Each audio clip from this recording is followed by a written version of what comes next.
Hi friends, welcome back to Monisha's diary. வாங்க இன்றைக்கி வீடியோவில் ஒரு ஹெல்த்தியான ஈவினிங் ஸ்நாக்ஸ் எப்படி பண்ணுறதுன்னு பார்க்கலாமா. கொஞ்சம் ஸ்வீட்டாக க்ரன்ச்சியாக சாஃப்டாக அவ்வளோ சூப்பராக இருக்குங்க சாப்பிட்றதுக்கு. குழந்தைங்கலேருந்து பெரியவங்க வரைக்குமே எல்லோரும் என்ஜாய் பண்ணி சாப்பிடுவாங்க. ஸோ வீடியோ ஃபுல்லாக பார்த்துட்டு எப்படி இருக்குன்னு மறக்காமல் கமெண்ட்ஸில் சொல்லிவிட்டு வீடியோ பிடிச்ச ஒரு லைக் போட்டுட்டு இதே மாதிரி இன்ட்ரெஸ்டிங்கான வீடியோஸ் பார்க்குறதுக்கு மறக்காமல் நம்ம சேனலை சப்ஸ்கிரைப் பண்ணிவிட்டு பக்கத்தில் இருக்கிற பெல் ஐக்கானில் ஆல்னு செலக்ட் பண்ணி வச்சுக்கோங்க. அப்போ தான் நான் போடுற வீடியோஸ் எல்லாமே நீங்கள் மிஸ் பண்ணாமல் பார்க்க முடியும். ஸோ நிறைய பேர் அரிசி புட்டு இல்லைன்னா ராகி மாவு புட்டு செஞ்சுருப்பீங்க. கோதுமை மாவில் புட்டு செஞ்சுருக்கீங்களா இல்லையான்னு சொல்லி மறக்காமல் கமெண்ட்ஸில் சொல்லுங்கள். இன்றைக்கி நம்ம கோதுமை புட்டு தான் செய்ய போகிறோம். ஸோ இது செய்கிறதுக்கு 1 கப் அளவுக்கு கோதுமை மாவு, கொஞ்சமாக உப்பு போட்டுட்டு லைட்டாக தண்ணி தெளித்து விட்டு கட்டி கட்டாமல் நல்லா உதிர்த்து விட்டு மிக்ஸ் பண்ணி எடுத்துக்கோங்க. ஸோ புட்டு மாவு கரெக்டான கன்சிஸ்டன்சியில் இருக்குன்னு எப்படி தெரிஞ்சுக்கணுன்னா, கையில் இப்படி நல்லா எடுத்து இப்படி பிடிச்சி பார்க்கும்போது நல்லா கொழுக்கட்டை மாதிரி டைட்டாக பிடிச்சிக்கணும். அப்படியே நம்ம உதிர்த்து விட்டோன்னா மணல் மாதிரி அப்படியே உதிர்ந்து போயிடணும். இதுதான் புட்டோட கன்சிஸ்டன்சி. யூஸ்வலாக நம்ம அரிசி மாவு இல்லை ராகி மாவில் செய்கிறோன்னா அப்படியே மிக்ஸ் பண்ணிவிட்டு நம்ம புட்டு செய்வோம் இல்லையா. இது கோதுமை மாவுன்றதுனால சின்ன சின்னதாக கட்டிகள் இருக்கும். அதனால் நான் என்ன பண்ணுறேன்னா, நல்லா இந்த மாதிரி மிக்ஸ் பண்ண பிறகு மிக்ஸி ஜாருக்கு ட்ரான்ஸ்ஃபர் பண்ணிவிட்டு ஜஸ்ட் ஒரு பல்ஸ் மோடில் ஒரே ஒரு வாட்டி இப்படி கிரைண்ட் பண்ணி எடுத்தோன்னா பாருங்கள் இவ்வளோ சூப்பராக உதிரியாக கிடைக்கும். அவ்வளோதான், நம்ம புட்டு மாவு ரெடி ஆகிடுச்சு. இது அப்படியே கொஞ்சம் நேரம் சைடில் வச்சுருங்க. அதுக்குள்ளே இப்போ நான் ஒரு கைப்பிடி அளவுக்கு வேர்க்கடலை நல்லா வறுத்து வச்சுருக்கேன். ஜஸ்ட் இதை ஆட் பண்ணுறதுனால புட்டு சாப்பிடும்போது அங்கங்கே க்ரன்ச்சியாக கிடைக்கும். பசங்களும் நல்லா என்ஜாய் பண்ணி சாப்பிடுவாங்க. அதனால் நான் ஆட் பண்ணியிருக்கேன். நீங்கள் வேணான்னு சொன்னீங்கன்னா ஸ்கிப் பண்ணிக்கலாம். ஸோ பாருங்கள், இந்த மாதிரி கோர்ஸாக அரைச்சி எடுத்து வச்சுருக்கேன். அதே ஜாரில் ஒரு பாதி மூடி அளவுக்கு தேங்காயும் கட் பண்ணி ஆட் பண்ணி நல்லா கிரைண்ட் பண்ணி எடுத்துக்கோங்க. ஸோ இந்த அளவுக்கு கிரைண்ட் பண்ணால் போதும்.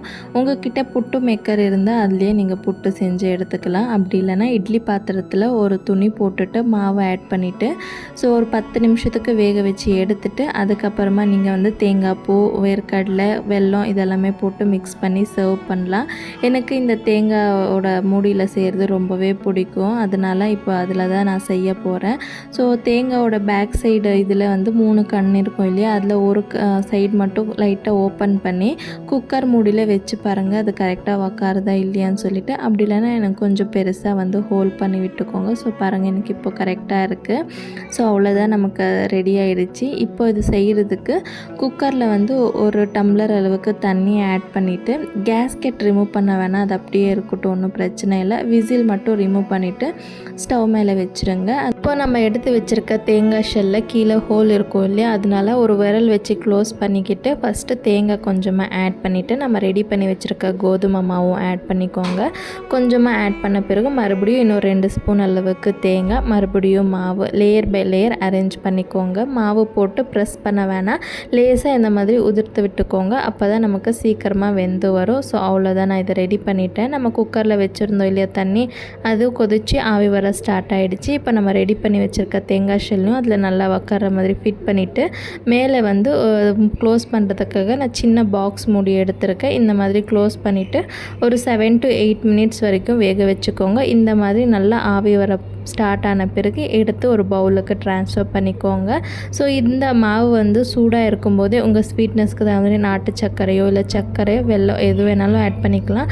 புட்டு கொஞ்சம் சூடாக இருக்கும்போதே நம்ம ஸ்வீட் ஆட் பண்ணிட்டோன்னா அந்த சூட்லேயே நல்லா மெல்ட் ஆகி சாப்பிடும்போதும் அவ்வளோ சூப்பராக இருக்கும். நான் இதை ரெடி பண்ணுறதுக்குள்ளே இன்னொரு பேட்ச் வேக வச்சு எடுத்துட்டேன்.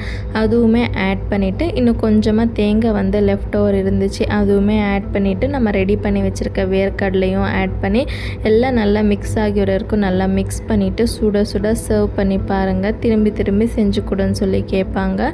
என் பாப்பாவோட ரொம்ப ஃபேவரட்டான ஸ்நாக்ஸ்னே சொல்லலாம். இது ஸ்நாக்ஸ் மட்டும் இல்லை, நீங்கள் பிரேக்ஃபாஸ்ட்டை கூட எடுத்துக்கலாம். ரொம்ப நேரம் ஃபில்லிங்காக இருக்கும். ஸோ கண்டிப்பாக வீட்டில் ட்ரை பண்ணிவிட்டு எப்படி வந்துச்சுன்னு கமெண்ட்ஸில் சொல்லுங்கள். அண்ட் இதே மாதிரி இன்னொரு இன்ட்ரெஸ்டிங்கான வீடியோவில் உங்களை பார்க்குறேன் friends. Until then take care, பாய்.